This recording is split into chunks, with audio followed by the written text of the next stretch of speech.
Circula una anécdota o una fábula, yo se la escuché narrar a Mario Weinfeld, que cuenta que en un cierre de listas del peronismo hay un grupo de militantes que esperan en un bar a que vuelva el representante que enviaron a negociar los lugares de su agrupación, y cuando el delegado regresa les dice con cara de derrota: nos cagaron, entré yo solo.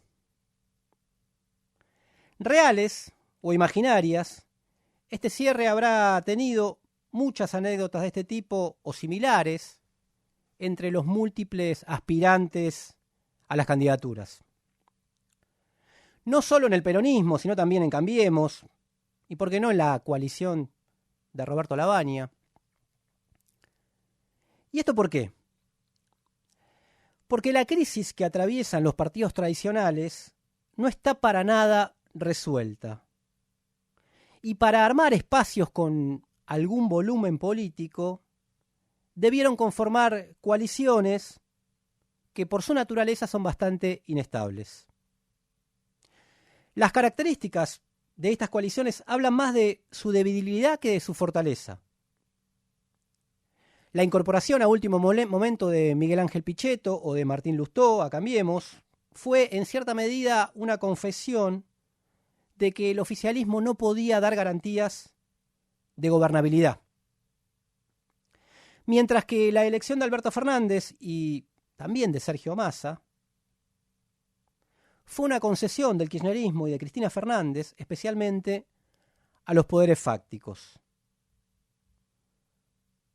Los espacios e incluso los saltos de los referentes de uno u otro o de uno hacia otro manifiestan cierta crisis de hegemonía, de minorías intensas y mayorías relativamente escépticas, de resignación a males menores y consensos negativos.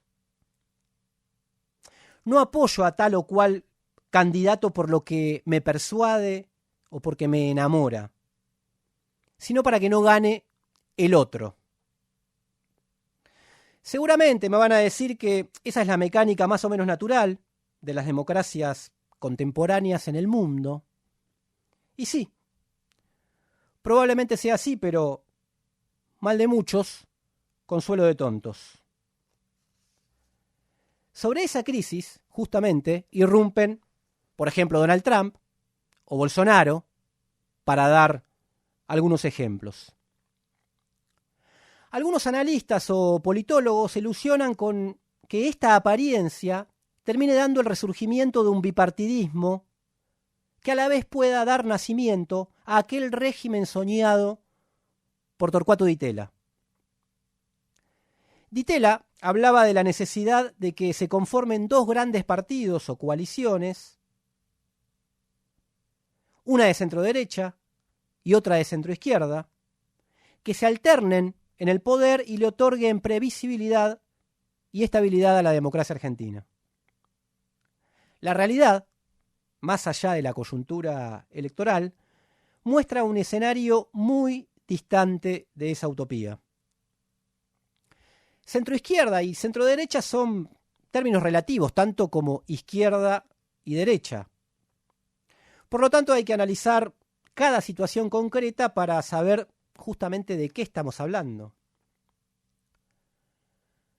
Con el giro del macrismo de los últimos días, con el presidente que recibió a Amalia Granata, flamante diputada provincial electa en Santa Fe, en representación de los sectores antiderechos, pastores evangélicos y miembros del Opus Dei incluidos, y que entraron como legisladores junto con ella, con la incorporación de Alberto Asef a Juntos por el Cambio en el último minuto para disputar el espacio del ultraliberal José Luis Espert, con cierta bolsonarización que adoptó el macrismo, con la xenofobia del mismo Pichetto, que la expresa todos los días. Con todo eso es muy difícil de calificar a ese espacio como de centro-derecha. Por otro lado, a la coalición del Frente de Todos, con Sergio Massa, uno de los más rabiosos punitivistas surgidos en la escena política argentina en los últimos tiempos, con el tucumano Juan Mansur, uno de los más fervientes defensores del aborto clandestino, para nombrar solo dos referentes, es muy difícil calificar a ese espacio de centro-izquierda. Y esto si nos planteamos la cuestión solo en términos ideológicos generales, digamos, porque si vamos al terreno económico, el panorama no es muy diferente. El gobierno, ya lo sabemos, declaró que quiere hacer lo mismo, pero más rápido. Contrarreformas, disciplina fiscal a rajatabla, ajuste y más ajuste hasta que duela. Pero en la oposición, que es parte del albertismo, Emanuel Álvarez Agís, un economista, por ejemplo, afirmó el otro día en una entrevista que había que congelar la distribución del ingreso a la foto de hoy. Aumentar un 35% precios y salarios y acordar que todo quede ahí. Para que se entienda, que se sostenga el poder adquisitivo que tenemos hoy, cuando perdimos cerca del 15 o 20% promedio, algunos perdieron mucho más, desde el 2015. Y Álvarez Agís es de centroizquierda en relación a, por ejemplo, Guillermo Nielsen, otro de los economistas que suena como eventual funcionario de Alberto Fernández. Nielsen propone un ajuste fiscal en los próximos años que Nicolás Dujovne lo firmaría a cuatro manos. Lo que sucede es que son conscientes de que estamos en un país con una crisis grave, una sociedad agobiada, bajo la determinación lacerante del Fondo Monetario Internacional y en un escenario mundial muy complejo y adverso. En ese contexto, parece que hay temas que son intocables, indiscutibles. Apartarse del FMI, imposible. Saldar la deuda social antes que la deuda ilegal e ilegítima, una locura. Exigir que se recupere significativamente el poder adquisitivo del salario, un planteo casi ultra.